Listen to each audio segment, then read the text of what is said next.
Now we're going to adjust the cam chain.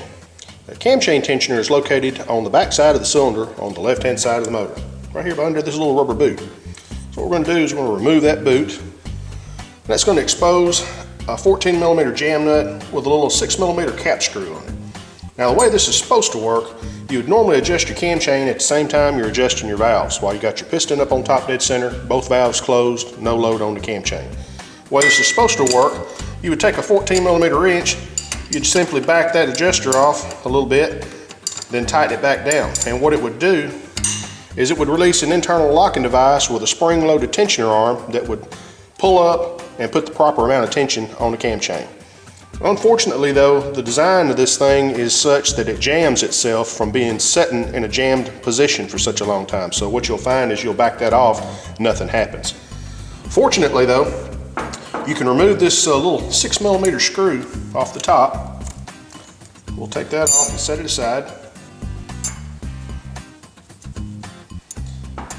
That little screw has an aluminum sealing washer on it, so be sure that you retain that.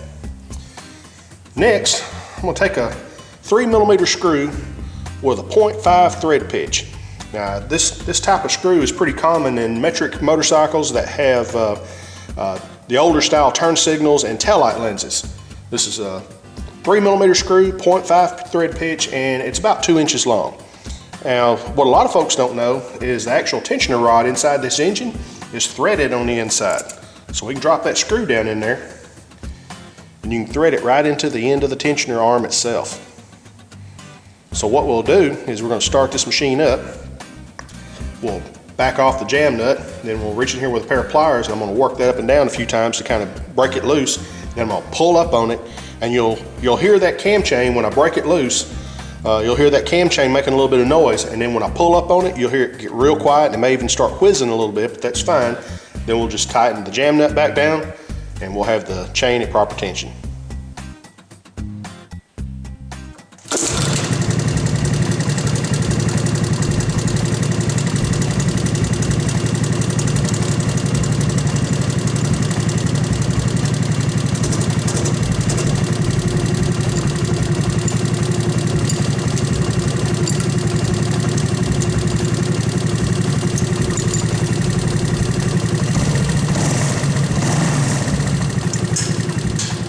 Alrighty guys, let's go complete our valve and cam chain adjustment procedure for our 84 ATC200S. Hope you found the information was useful. If so, drop me a couple comments down in the comment section below.